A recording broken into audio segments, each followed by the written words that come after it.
So I don't see any, here we go. So let me be brief. Whoever that first person is that tuned in, I appreciate you. I'm starting with you. I'm not waiting for waiting for the crowd to get here. Um, I want to be brief. Today's a busy day in Boston politics. I want to give people an update. There's been a lot of conversations around the special election, the upcoming special election, or whether that gets canceled. So I want to give people a kind of outline or update so people are informed about what's going on, how they can weigh in if they choose to.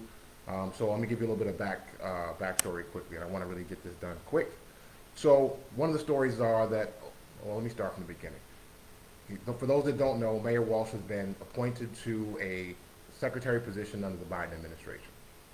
There are state laws on the books that say certain seats cannot be open in terms of having an unelected person sitting in that seat for a certain period of time.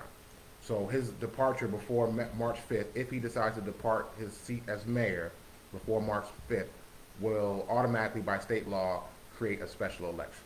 Right? That's the basic of it. The basics of it. This year is a special year, 2021.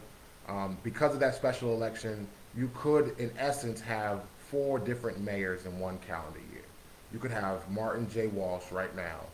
You could have interim Mayor Kim Janey, who was the city council president, who would take the seat once he vacates it in the interim. You could have somebody win a special election, if there is one, in June and become the mayor in June, and then there will still be another campaign running for the general election. Your regular fall elections in September and November would then select a fourth mayor. So you could have three different mayors managing the city and a fourth mayor coming on by January of 2022. I don't know how you feel about that. I feel like that could be challenging to managing a large operation like the city of Boston. You have different bosses, different lieutenants, different people, a regime change basically. It usually takes an administration a whole year just to get their feet under them. Never mind changes that happen in a month, in a couple of months, and a couple of months after that. So that's what would happen under a special election. Because of the circumstances of this being 2021 and there being the pandemic of COVID-19, which doesn't look like it's going to subside anytime soon, it doesn't look like we're going to be getting vaccinated in the amounts that needed to allow things to go back to normal. So District 5 City Councilor Ricardo Arroyo offered a home rule petition, which is a bill, a law, a proposed law that he wrote that would temporarily, well, I should say temporarily, for this year, it would overrule the state law of the special election. He's asking to cancel the special election this year because of COVID, because of the safety concerns about thousands of people having to go out to vote, standing in line, voting in senior centers, senior homes where a lot of our voting locations are. He thought it would be wise to propose to suspend that. So this is how the city council works. Council thinks of a hearing that or a bill that they want to be heard. They propose that bill on the floor. Depending on what that bill is about, it is then assigned to a committee. The committee that bill was assigned to is Government Operations. That's the name of the committee, Government Operations, Government Ops. Now, how you become a chair of this committee, each committee has a chair, and the city council president assigns each committee chair to each committee. And they usually do that within a trade system for the votes to become president. They usually trade a seat. For instance, the council says, well, I really like education, and if you want my vote to be the city council president, I'd like you to make me the chair of education. And they cut that deal, and then I become the chair of education. So this bill went to Government Ops Committee. That committee is chaired by District 1 City Councilor Lydia Edwards. She represents Charlestown, East Boston, and a couple other parts of neighborhoods that abut that. She is the chair of that committee. So she called a hearing for today. There's a hearing at 3 o'clock today. If you want to tune in or you're interested, you can go to cityofboston.gov and find the link and watch the hearing. They will have a hearing on this very subject. Now, in the last couple of weeks, there's been a lot of speculation about it. A lot of people have been talking about this special election, whether they're for it or against it. And there's arguments, and I'm going to propose it as I've heard it. The arguments for having a special election is it's the law, it's already on the books, and no one should stand in the way of democracy. Right? It's a very ideological, understandable, but very ideological approach to democracy. Listen, we throw our best at it and see what happens. More voting, not less voting, right? The other side of the argument is this is a special year. We do have a global pandemic, right? We do not have the options in the city of Boston. There are not the options like you had in the national election. You will not be able to mail in ballots. The only way you can mail in a ballot or have an absentee ballot is if you're willing to sign an affidavit like you normally would, saying that it's impossible for you to vote either because you're on military service, you're away at school, you're on assignment at work, whatever it is, but you have to be physically impossible for you to do it.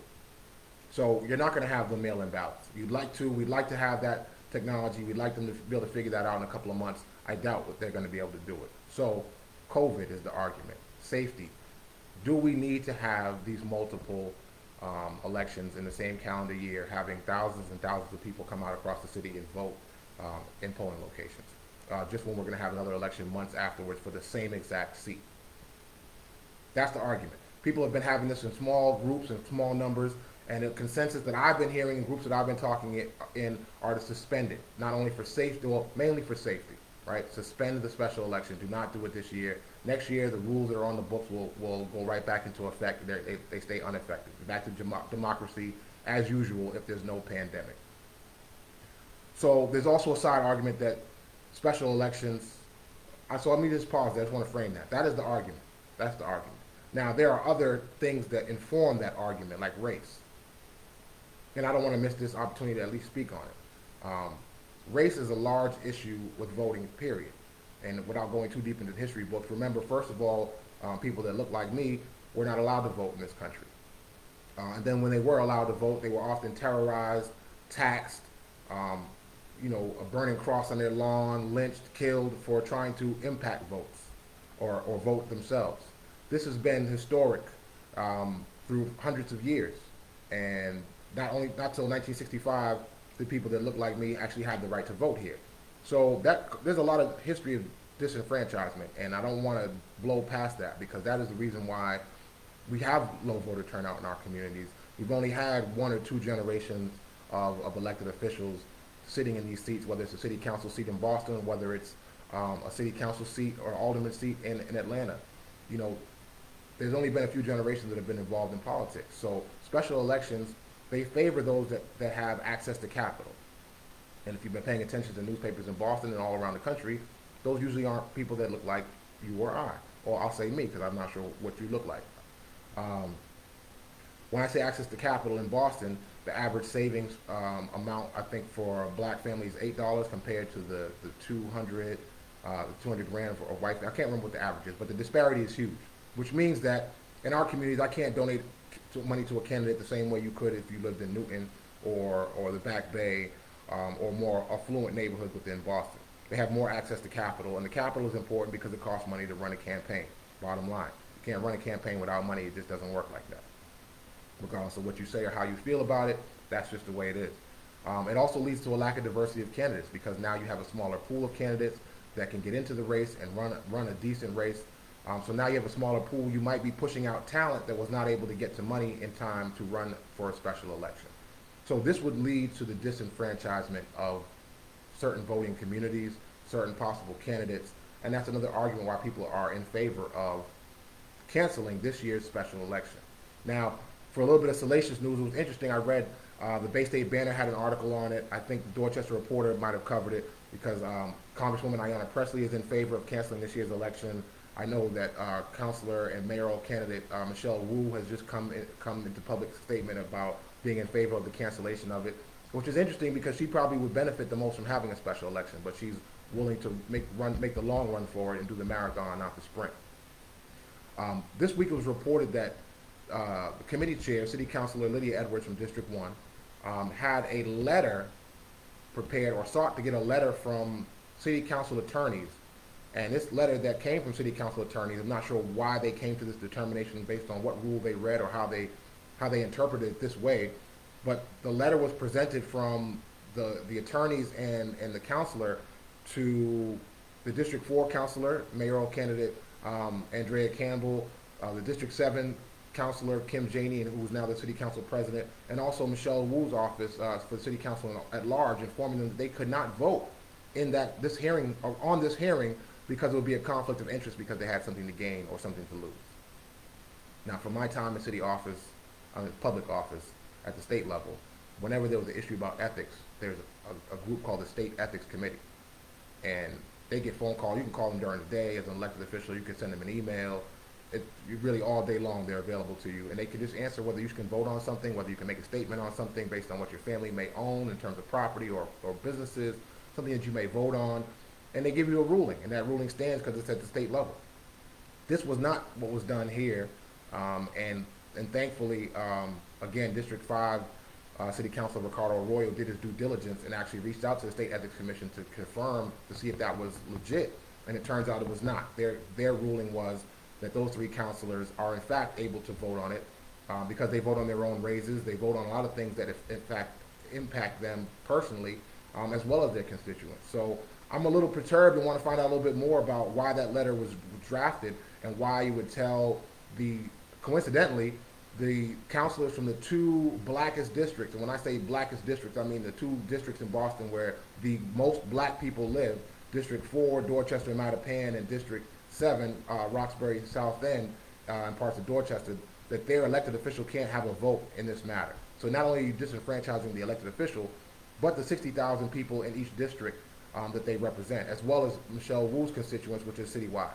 So there's a little bit of background there that I wanted to share as well that people should dig a little deeper into, and I'm sure that's going to go on in the background, especially with Ricardo Arroyo being a practicing attorney himself. Well, not a practicing attorney, but an attorney, as well as Andrea Campbell, Michelle Wu, and Lydia Edwards. All four councilors are attorneys. So I expect them to be kind of on the spot when it comes to that legal interpretation and finding the correct ruling to govern the city council body and the votes that take place around it. So that's it. I don't have much more for you. I just wanted to give you that update. Oh, I did want to give you this. So I almost wrapped it up too soon. I'll be trying to get out of here quickly. It's almost lunchtime. There have been groups organizing. There's a couple coalitions that actually created a petition for those that are opposed to the special election. Let me say that again. If you're opposed to holding this year's special election, there is a petition that you can sign on to that I'll pin in the comments. And again, the hearing is today at 3. You can watch it yourself at cityofboston.gov. I believe you can even speak. I'm not sure what the protocols are for speaking if you want to testify, but I'm sure there's a area to do that. But I'll put that petition in if you want to sign on to that. Sometimes you can't attend every meeting, and sometimes you can't attend every hearing. But adding your name to a petition will pressure the councilors to let them know what residents in their district or what residents in their constituency are in favor of canceling the special election, or are in favor of the home rule petition that Ricardo Arroyo has proposed that would suspend the special election for mayor in 2021. Right? I'm just trying to keep the language clear so everybody understands what it means. Either you're in favor of the home rule petition, which cancels it, or you're opposed to the home rule petition, which cancels it. They have to hear it. They'll have to vote on it at the city council level. They'll need 7 votes for it to pass, and then it'll go to the state level. We'll see if it passes the city council before we get into what happens at the state level first. But I just wanted to give people a little bit of information, share it with who you can share it with people who you think are concerned, and I appreciate you tuning in.